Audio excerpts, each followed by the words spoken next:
नमस्कार, बहुत बहुत स्वागत है आप सभी का हमारे खास कार्यक्रम में। मैं आप सभी के साथ हाजिर हूँ कंचन। हमारा खास कार्यक्रम एस्ट्रो विद आचार्य नेहा सोलंकी। जी हाँ, ये एक ऐसा कार्यक्रम है जिस कार्यक्रम में आप अपनी कुंडली यहाँ पर दिखा सकते हैं और आपके जीवन में जो भी समस्याएं चल रही हैं, जो भी प्रश्न आपके जीवन में है, उन तमाम प्रश्नों का उत्तर इस कार्यक्रम में आप पा सकते हैं। ये एक ऐसा कार्यक्रम है जिसमें लाइव आपकी कॉल्स जुड़ सकती हैं और आप यहाँ पर हमारी आचार्य से बात करके अपनी कुंडली का मिलान करा सकते हैं, अपनी कुंडली दिखा सकते हैं और आपकी कुंडली में अगर किसी भी तरह की कोई समस्या है, कोई भी दोष है, कोई भी परेशानी है, तो उनका सलूशन भी आपको इस कार्यक्रम में ही मिल जाएगा। तो चलिए बिना देर किए यहाँ पर स्वागत करते हैं आचार्य नेहा सोलंकी जी का। बहुत बहुत स्वागत है मैम आपका। थैंक यू कंचन जी। बिल्कुल। सबसे पहले मैम, आज उस कार्यक्रम को शुरू करने के साथ ही मेरा सवाल आपसे यही है, क्योंकि शादियों का सीज़न जो है वो शुरू हो चुका है। 12 नवंबर से हमारे यहाँ पर जो योग है शादियों के वो शुरू हो गए हैं। बहुत शादियां हैं अब, लेकिन कई लोगों का ये प्रश्न है कि 36 के 36 गुण हमारे मिल जाते हैं। जब कुंडलियाँ मिलान होती है तो 36 गुण होते हैं, मिल जाते हैं, या फिर एक जो जिस चीज़ की ज़रूरत होती है कि इतने गुण मिलने चाहिए वो मिल जाते हैं, लेकिन फिर भी जो डाइवोर्स के रेशो हैं वो कम नहीं हो रहे हैं, तलाक के जो मामले हैं वो कम नहीं हो रहे हैं। इतने मिलान के बाद भी पति पत्नी अगर तलाक के मोड़ पर पहुंच जाए तो फिर उन गुण मिलान का फायदा क्या होगा? आप इसके बारे में थोड़ा सा बताइए कि आखिर हो क्यों रहा है। थैंक यू कंचन जी, बहुत ही अच्छा क्वेश्चन आपने ये किया है, क्योंकि देखिए जो अब हमारा इतने समय से, जो हमारे पुराने टाइम से भी जो शास्त्र चले आ रहे हैं और हमारा जो एक ही कल्चर है, इसमें हम बेसिकली देखते हैं कि हम किसी भी दो लोगों की जो शादी होती है वह हम कुंडली के बेसिस पर करते हैं, जो कि एक बहुत बहुत ही अच्छा, मैं कहती हूँ एक अच्छी शादीशुदा ज़िंदगी के लिए एक बहुत ही अच्छा उपाय है। पर जैसा कि कंचन जी ने कहा कि बहुत बार कुंडली मिलान के बावजूद भी आजकल डाइवोर्स की रेशो बहुत बढ़ गई है। देखिए, मुझे हंसी इसलिए आई है क्योंकि लोगों ने कुंडली मिलान को सिर्फ गुण मिलान तक ही सीमित कर दिया है कि यदि लोगों के 36 गुण मिल रहे हैं, 36 में से 36 गुण मिल रहे हैं तो शादीशुदा ज़िंदगी बहुत बढ़िया चलेगी। बहुत सारे एस्ट्रोलॉजर्स और पंडित जी को मैंने कहते सुना है कि देखिए, आपके 36 में से 32 गुण मिल गए हैं तो शादीशुदा ज़िंदगी बहुत ही अच्छी जाएगी, आप बहुत अच्छा राइज़ करेंगे। दोनों की कुंडलियाँ मिल गई हैं जी, आप शादी कर दीजिए या फिर आप रिश्ता ले लीजिए। देखिए, गुण मिलना बहुत ज़रूरी है। बहुत अच्छी बात है कि गुण मिला के शादी हो रही है, पर उस गुण मिलान के साथ साथ आपको ध्यान देने की ज़रूरत है कि जिस बच्चे से, यानी कि जिस लड़का या लड़की से वह शादी की जा रही है, उनके ग्रहों की जो स्थिति है वह आपके बच्चे के ग्रहों से मैच करती है या नहीं करती है। आप चाहे देखिए हमारे पास आएँ या आप किसी भी एस्ट्रोलॉजर या पंडित जी को कुंडली दिखाते हैं तो सबसे पहले उनसे यह प्रश्न कीजिए कि क्या इस बच्चे का जो शादीशुदा जीवन जिस भाव से देखा जाता है, सप्तम भाव, क्या वह पीड़ित है या वह बहुत ही एक अच्छे ग्रहों के साथ बैठा हुआ है या अच्छे ग्रहों के साथ स्थित है। देखिए, क्या होता है, लोग कह देते हैं गुण मिलेंगे शादी अच्छी होगी। सबसे पहले जानने की, समझने की ज़रूरत है कि किसी भी स्त्री यानी लड़की की कुंडली में गुरु ग्रह, जी हाँ, देव गुरु बृहस्पति की स्थिति देखनी बहुत ज़रूरी है। यदि मान लीजिए किसी भी लड़की की कुंडली में गुरु ग्रह की स्थिति अच्छी नहीं होती है, वह नीच के बैठे हैं, अस्त बैठे हैं, पाप कर्तरी योग में बैठे हैं, पाप ग्रहों से पीड़ित हैं, पाप ग्रहों से दृष्ट हैं, तो ऐसे में ऐसी जो कन्या होती है उसको बहुत बार शादी में डिले देखना पड़ता है, बहुत बार रिश्ते होते हुए टूट जाते हैं। या फिर अगर हम गुरु की स्थिति को भी एक बार को देखें कि गुरु एवरेज बैठे हैं, तो उस बच्ची का 7th हाउस, जी हाँ, शादी जो हमारी, देखिए चाहे लड़का हो या लड़की हो, शादी का सप्तम भाव यानी कि 7th हाउस हम शादीशुदा ज़िंदगी के लिए देखते हैं। यदि जिसका गुरु भी एवरेज है, मान लीजिए किसी लड़की का हम गुरु की स्थिति देख रहे हैं और अगर उसका गुरु भी एवरेज है पर तब भी रिश्ते नहीं हो रहे हैं या रिश्ते होके टूट जाते हैं या आगे से हाँ ही नहीं हो पाती है, उसका बहुत बहुत बड़ा कारण होता है सप्तम भाव का पीड़ित होना। यदि सप्तम भाव में पाप ग्रह, राहु, शनि, मंगल, केतु, इस तरीके के ग्रह अगर स्थित होते हैं तो यह बहुत बार व्यक्ति को जिस समय पर जो संयोग बनते हैं, जो शादी के योग बनते हैं वह आसानी से नहीं बनने देते हैं। तो ऐसे में बहुत ज़्यादा ज़रूरी हो जाता है ऐसे बच्चे के लिए उस ही बच्चे की यानी कि बहुत ही ज़्यादा सामने वाले की कुंडली देख के मिला के तब शादी की जाए। क्योंकि सिर्फ गुण मिलान, देखिए गुण मिलान भी बहुत अच्छी बात है, हम लोग भी गुण मिलाते हैं, पर गुण मिलान के साथ साथ ग्रहों की स्थिति, अब जैसा कि मैंने कहा कि लड़की की कुंडली में गुरु ग्रह की स्थिति देखी जाती है, उसी तरीके से किसी भी लड़के की कुंडली में शुक्र ग्रह की स्थिति देखी जाती है। शुक्र ग्रह किस पोजीशन में है, शुक्र ग्रह नीच का तो नहीं है, अस्त तो नहीं है, कहीं ऐसे किसी पाप ग्रह के साथ युति तो नहीं कर रहा है जो कि उसे उसकी शादीशुदा जिंदगी में या स्त्री वर्ग से मिलने वाला, यानी कि स्त्री वर्ग से जो उसको इम्पोर्टेंस मिलनी चाहिए, या जो एक कहते हैं ना क्विकली एकदम शादी के डिसीजन चट मंगनी पट ब्याह वो हो जाना चाहिए, वो नहीं हो पा रहा है। वो क्यों नहीं हो पा रहा है? क्योंकि शुक्र ही पीड़ित है। फिर उसके बाद हम 7th हाउस को देखते हैं कि 7th हाउस यदि ऐसे ही लड़के की कुंडली में भी अगर 7th हाउस पीड़ित है, देखिए मान लीजिए शनि अगर बैठ गया तो शनि 1000% शनि डिले कराते हैं, क्योंकि शनि सबसे स्लो मूविंग प्लैनेट है। शनि डिले कराते हैं, शनि स्पाउस को कष्ट दुख तकलीफ भी देते हैं। ऐसे में गुणों के साथ साथ बहुत ज़्यादा ज़रूरी हो जाता है कि आपस में लड़का लड़की की ग्रह स्थिति मैच करके शादी की जाए, देखा जाए कि उनके आपस में सप्तम भाव के ग्रह मिल रहे हैं या नहीं मिल रहे हैं, आगे आने वाला भाग्य उन दोनों को आपस में सपोर्ट कर रहा है या नहीं कर रहा है, उनकी कुंडली में होने वाले जो कहते हैं ना कि फ्यूचर में बच्चों का योग बन रहा है या नहीं बन रहा है। क्योंकि देखिए बहुत बार हम यह देखते हैं कि शादी हो जाती है, 36 में से 32 गुण मिल गए। अब गुण तो 32 मिले थे पर दिमाग बिल्कुल भी नहीं मिलता है, तो उसके लिए क्या किया जाए? डाइवोर्स होने का बहुत बड़ा कारण सिर्फ ये है कि 36 में से 36 मिल गए, 32 मिल गए। ऐसे भी बहुत लोग हैं जिनके 36 में से 20 गुण मिलते हैं, 19 गुण मिलते हैं, 25 गुण मिलते हैं, पर बहुत बढ़िया शादीशुदा जिंदगी चलती है। क्यों? क्योंकि ग्रहों की स्थिति आपस में मैच करती है। तो आई होप आपको इसका आंसर मिल गया होगा कंचन जी। बिल्कुल बिल्कुल, आगे भी बहुत सारे सवाल हैं, लेकिन एक कॉलर हमारे साथ यहाँ पर जुड़ गए, उनसे बात कर लेते हैं। अमित जोशी हमारे साथ यहाँ पर आगरा से जुड़ गए। अमित जोशी जी, बहुत बहुत स्वागत है आपका। जी नमस्कार मैम जी, क्या पूछना चाहते हैं आप, किसके बारे में? मैम मुझे अपने बारे में ही पूछना था, अपने करियर और अपने फाइनेंशियल कंडीशन के बारे में। जी, डेट ऑफ बर्थ बताइए। जी मेरी डेट ऑफ बर्थ है 29 जून 1982। 29 जून 1982। जी जी जी, समय? जन्म ये 9:22 सुबह से AM। 9:22 सुबह। जी, जन्म स्थान है गोरखपुर। मैम यही पूछना था कि करियर में थोड़ा उतार चढ़ाव रहता है, और आगे फाइनेंशियल कंडीशन वगैरह कैसी रहेगी, करियर कैसा रहेगा, ये जानना। आपने अपने करियर की बात करी। देखिए सबसे पहले मैं बताना चाहूँगी कि आपकी सिंह लगन कुंडली, यह एक स्थिर लगन कुंडली है जो कि अपने आप में बहुत ही मजबूत कुंडली मानी जाती है, बहुत ही मजबूत लगन माना जाता है। सिंह शेर की तरह, जी हाँ, बहुत बार देखिए चाहते तो आप करियर के बारे में जानना है, पर फिर भी मैं आपको व्यक्तित्व के बारे में भी कुछ आपको बता देती हूँ।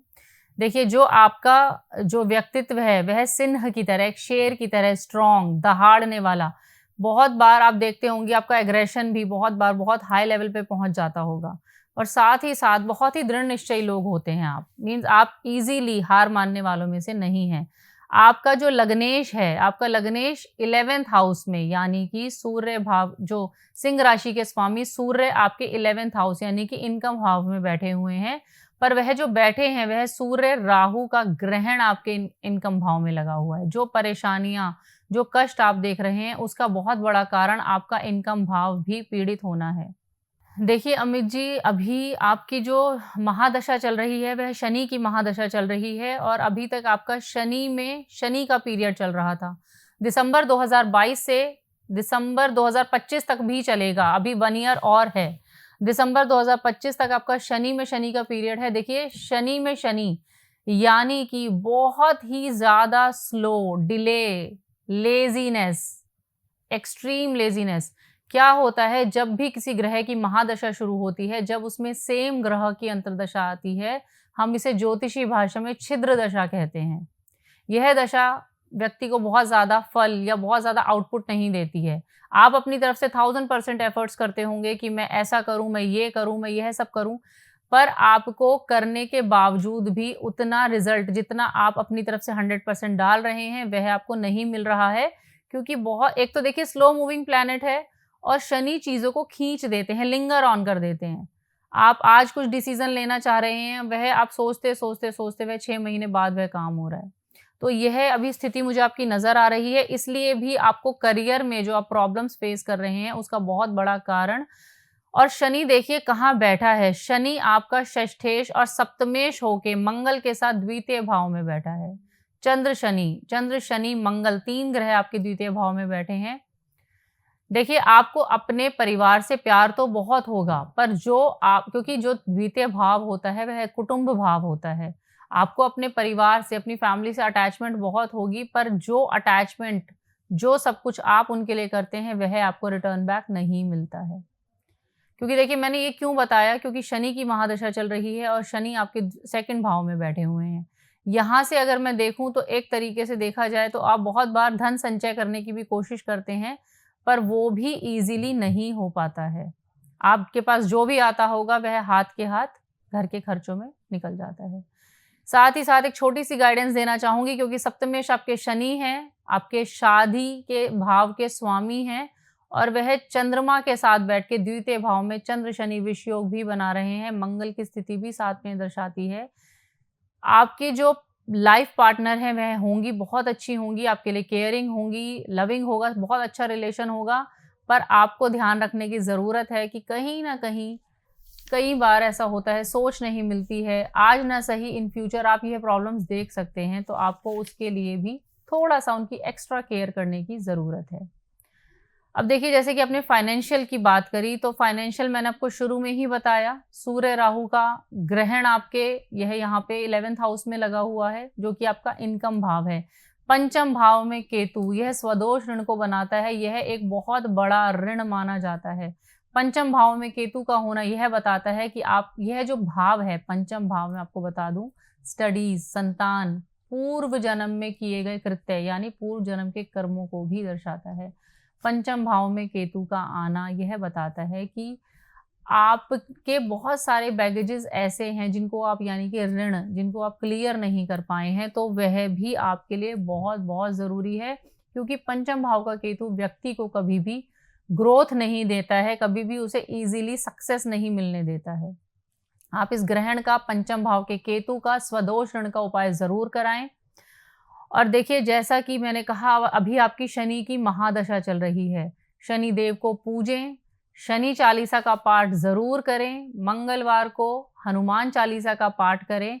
आप देखेंगे आपके मन को भी शांति मिलेगी, और हो सके तो आप शनि का बीज मंत्र भी करें।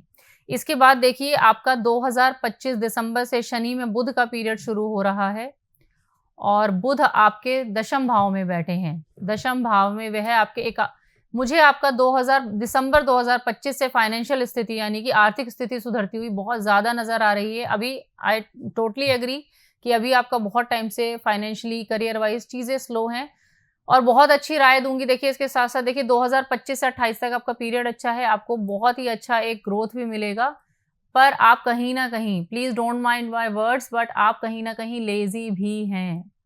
आप अपने काम में लेज़ी हैं, चाहे आप अपने काम में लेज़ी हैं या फिर उसे दशा का असर कह लीजिए, क्योंकि जो शनि में शनि चल रहा है, पर शनि आपको लेज़ी तो बनाते हैं, पर शनि की आपसे एक्सपेक्टेशन होती है कि आप उनको हार्ड वर्क करके दें, आप उनके लिए, क्योंकि देखिए शनि मैंने जैसा कि कहा कर्म प्रधान है, शनि को कर्म पसंद है। आप जितना कर्मशील बनेंगे, आप अपनी चीज़ों में एक्टिव हो जाइए, अपने रूटीन को फिक्स कीजिए, डिसिप्लिन कीजिए, आपको खुद ही फर्क नज़र आने लग जाएगा।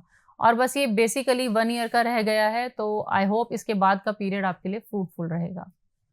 बिल्कुल, आपको जितने भी लोग इस कार्यक्रम को देख रहे हैं, तो आप भी कॉल कर सकते हैं, और आपके साथ किसी भी तरह की कोई समस्या चल रही है या कोई भी प्रश्न आपके मन में है, या आप अपनी कुंडली दिखाना चाहते हैं, तो आप यहाँ पर आचार्य नेहा सोलंकी जी से अपनी कुंडली दिखाकर उसमें जो भी समस्या है उसका उपाय, उसका समाधान भी पा सकते हैं। टीवी स्क्रीन पर नंबर्स लगातार फ्लैश हो रहे हैं, आप इस पर कॉल कर सकते हैं। चलिए फिर कार्यक्रम को आगे बढ़ाते हैं। जैसे हम बात कर रहे थे कुंडली मिलान को लेकर यहाँ पर, अब मेरा एक प्रश्न है आपसे यहाँ पर, जैसे बहुत से लोग हमने देखे हैं मैम जिनकी शादी होती है, चाहे कोई महिला हो, मतलब कोई लड़की हो या कोई पुरुष लड़का हो, तो उनकी कुंडली में मांगलिक दोष होता है, जिससे बहुत से ज्योतिषों की अगर मैं बात करूं या ऐसे पंडितों की मैं बात करूं, वो बहुत बड़ा चढ़ाकर बोल देते हैं, जिसके बाद एक घबराहट की स्थिति पैदा हो जाती है कि मतलब लड़की मांगलिक है तो इसके साथ मांगलिक ही लड़का चलेगा, अगर कोई और हुआ तो ये शादी नहीं चल पाएगी। जी। लेकिन बहुत सारे धर्मों में हमने देखा है कि वो तो कुंडली मिलान नहीं करते हैं।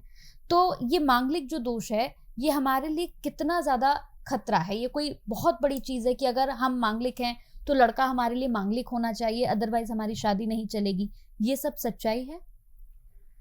देखिए कंचन जी, मैं जब ऐसे प्रश्न सुनती हूँ, आपकी जो जिज्ञासा है वह बहुत अच्छी है, बहुत सही सवाल आपने किया है, और ऐसा कह लीजिए कि मेरा फेवरेट क्वेश्चन है जो आपने पूछ लिया है। हंसी मुझे इसलिए आती है कि लोगों ने सिर्फ नॉलेज के नाम पे या काम के नाम पे जो हमारे शास्त्रों में नॉलेज थी या जो ज्ञान था, उसको बहुत ज़्यादा तोड़ मरोड़ के रख दिया है। देखिए, मैं बिल्कुल किसी भी चीज़ से मैं डिसएग्री नहीं करती हूँ, पर हर चीज़ के प्लस और माइनस दोनों होते हैं। सबसे पहले समझने की ज़रूरत है, देखिए मंगल के 2 अर्थ होते हैं। मंगल यानी शुभ, मंगलकारी, सुना होगा आपने। बिल्कुल। पहली बात तो शुभ, और दूसरा हम कहते हैं कि देखिए मंगल बेसिकली बिल्कुल एक पाप ग्रह है, नेगेटिव ग्रह भी है, दुष्प्रभाव भी देता है, पर साथ ही साथ चीज़ों को सिर्फ एक ही तरीके से देखना ठीक नहीं है, सिर्फ चीज़ों को नेगेटिव साइड से देखना ठीक नहीं है। देखिए मंगल क्या है? मंगल आपके शरीर में, जो हमारी बॉडी में, जो फुल बॉडी में ब्लड सर्कुलेट होता है, वह मंगल है। मंगल आपको एनर्जी देता है, मंगल आपको ताकत, स्ट्रेंथ। 100 लोगों के बीच में एक मंगल उच्च का ग्रह जिसका बैठा है, वो आपको अलग ही नजर आ जाएगा। उसकी भुजाओं में वह ताकत होगी जो एक आम इंसान के नहीं होती है। मंगल एक बहुत ही प्रभावशाली और मंगल ग्रह माना जाता है। जी हाँ, शुभ भी माना जाता है।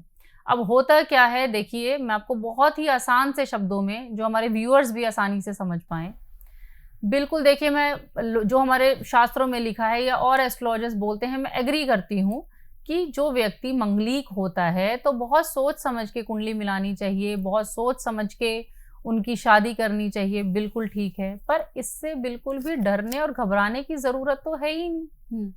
आप समझिए कि देखिए, आपने एक व्यक्ति को पहले ही डरा दिया, अरे आपका बच्चा तो मंगलिक है, अरे ऐसा ना हो जाए, कहीं लड़के को कुछ ना हो जाए, लड़का कुछ है तो लड़की को कुछ ना हो जाए।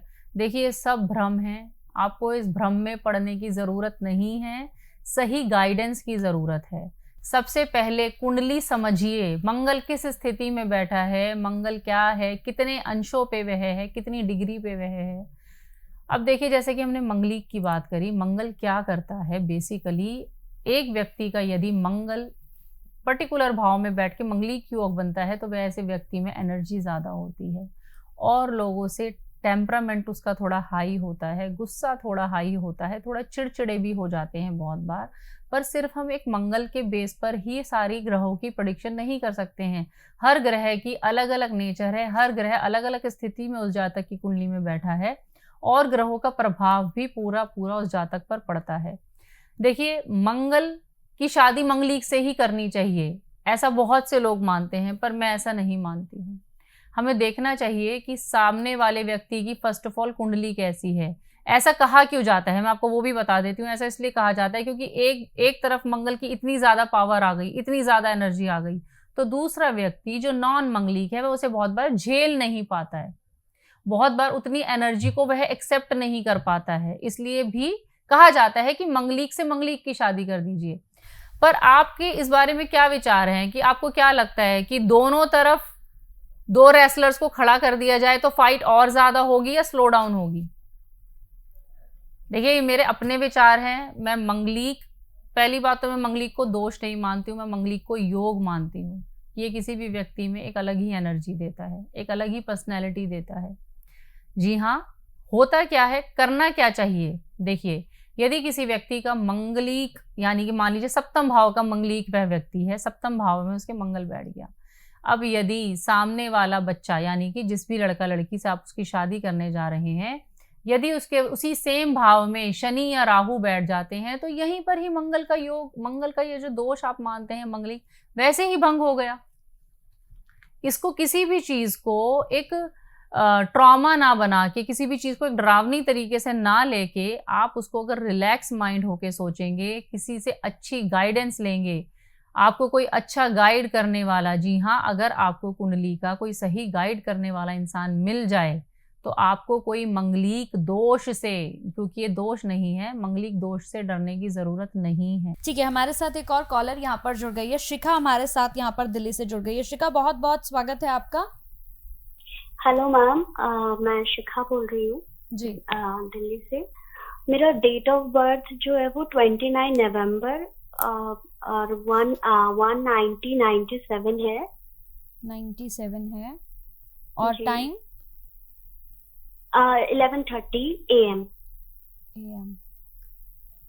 1997 जी। टाइम क्या बताया? 11:30 AM। जी। और बर्थ प्लेस आपका? दिल्ली।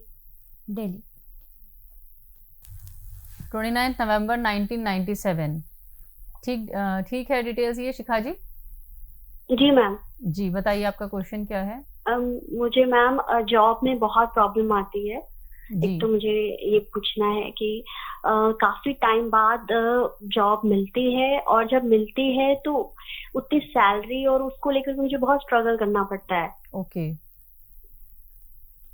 तो आप क्या जॉब चेंज मतलब का सोच रहे हैं या आपको सैलरी इंक्रीमेंट, क्या मतलब बेसिकली आपका क्वेश्चन क्या है? किसी कि में कब मैम इम्प्रूव होगा? मतलब मैं बहुत मेहनत करती हूँ लेकिन उस तरह की हाइक नहीं मिलती है, बहुत प्रॉब्लम आती है। और अगर मैं जॉब छोड़ने की सोचती हूँ और उसके बाद दोबारा स्किप करती हूँ जॉब के लिए, तो उसमें बहुत प्रॉब्लम आती है। मुझे आसानी से कुछ मिलता नहीं है। जी, मैं देख रही हूँ। देखिए शिखा जी, अगर जैसे मैंने आपकी कुंडली देखी, तो आप मकर लगन कुंडली हैं, लगन में गुरु बैठे हैं।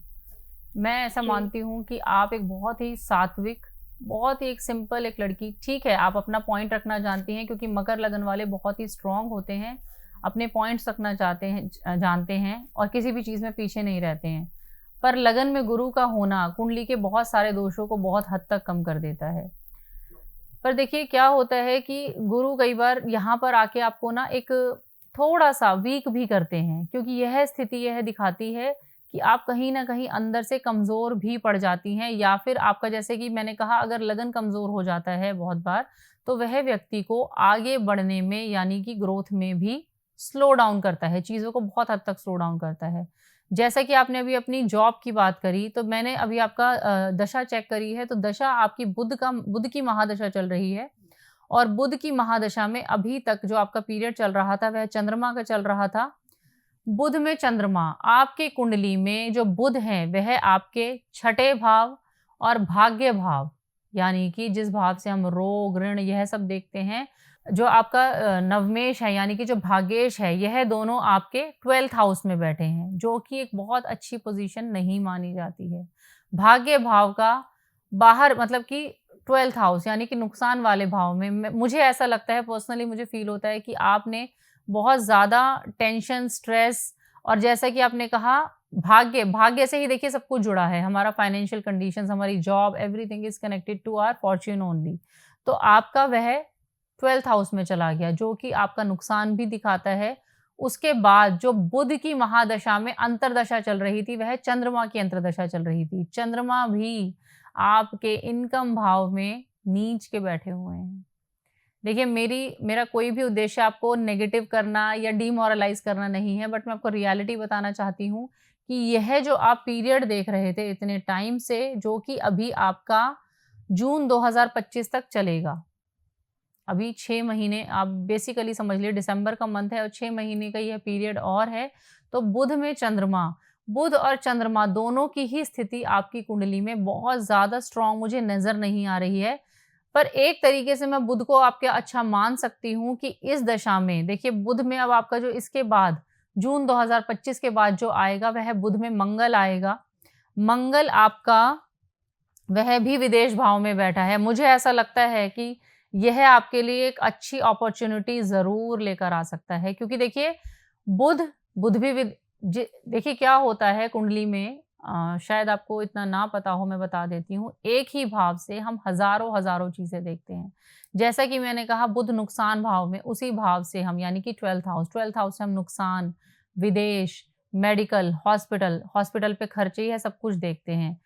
थोड़ा सा आपको अपनी हेल्थ का ध्यान रखने की ज़रूरत होगी, पर बुध भी आपका जाके विदेश भाव में बैठ गया। बुध के अंदर मंगल का पीरियड आएगा जो आपका कम से कम नहीं तो 1 साल 1 साल चलेगा, वह भी आपका विदेश भाव में बैठा है। अगर आप फॉरेन कंट्रीज़ के लिए ट्राई करें तो आपको बहुत अच्छा फल मिलेगा। अच्छा सोर्स ऑफ इनकम मिलने के भी बहुत ज़्यादा चांसेस हैं, क्योंकि देखिए आपने बात करी जॉब की, बट अगर मैं आपका कर्म भाव देखूं, 10th हाउस देखूं, तो उसके ओनर, चाहे आप जॉब में हैं, चाहे आप बिजनेस इन फ्यूचर अगर आप कभी बिजनेस करें, 10th हाउस के ओनर भी यानी शुक्र देवता भी आपके 12th हाउस यानी विदेश भाव में बैठे हैं। अगर आपको अपॉर्चुनिटी मिले तो आप इसे ज़रूर ग्रैब करें, और मैं आपको बोलूँगी यह 6 महीने आपके लिए बीज लगाने, बोलते हैं ना बीज डालते हैं और फिर हमें पेड़ से फल मिलते हैं, तो ये 6 महीने आपके बीज डालने वाले होने वाले हैं। मीन्स आप अपने अब्रॉड के लिए प्लान कर सकते हैं। आपका फ्यूचर मुझे वहाँ पर ब्राइट नज़र आ रहा है, क्योंकि देखिए क्या होता है, जो ग्रह हमारे जिस स्थिति में बैठे हैं अगर हम उनके अकॉर्डिंग वर्क करते हैं तो हमें अच्छा रिस्पॉन्स मिलता है। उसके बाद आपके ऊपर देखिए, ये बात करी मैंने भी 6 महीने की, उसके बाद बुध में मंगल आपका आएगा 2025 से 26, और 25 से 26 के बाद आपका राहु का पीरियड आएगा जो कि अगेन जून 2026 से जनवरी 2029 तक चलेगा। देखिए अगेन राहु आपके अष्टम भाव में बैठा है, और राहु भी विदेश का कारक होता है। हो सकता है अगर 25 से 26 अगर आपने वहां पर अपने आप को सेटल कर लिया तो राहु भी आपको आगे वहां पे अच्छा रिस्पॉन्स दे सकता है, क्योंकि देखिए राहु भी मेनली विदेश का कारक है। और जिस तरीके से आपकी मंगल की स्थिति मुझे 12th हाउस में नजर आ रही है, यह भी विदेश ले जाने में पूरा कारगर साबित होता है। तो आई होप आपको आपके क्वेश्चंस के आंसर्स मिल गए होंगे, और जो भी अभी आप फाइनेंशियल कंडीशंस देख रहे हैं, आपको 6 महीने और थोड़ा सा मैनेज करना पड़ेगा, बट आगे आपको बहुत अच्छा रिस्पॉन्स मिलेगा। स्ट्रॉन्ग कुंडली है, बी पॉजिटिव, और अपनी तरफ से आप एफर्ट्स मत छोड़िएगा। बहुत बहुत थैंक यू, आपने बहुत सारी चीजें क्लियर कर दी। ठीक है, थैंक यू सो मच। ठीक है, बहुत बहुत धन्यवाद आपका कॉल करने के लिए। अगर आप लोग भी चाहते हैं तो आप लोग भी कॉल कर सकते हैं और अपनी कुंडली दिखाकर अपने जीवन की समस्याओं का समाधान यहाँ पर पा सकते हैं। तो चलिए, समय हमारे पास कम है। बहुत बहुत थैंक यू आपका मैम, आपने अपना कीमती समय दिया और इतनी अच्छी बातें, इतना अवेयर आप करती हैं, बहुत अच्छा लगता है। बहुत बहुत thank you. My pleasure, thank you. Thank you ma'am.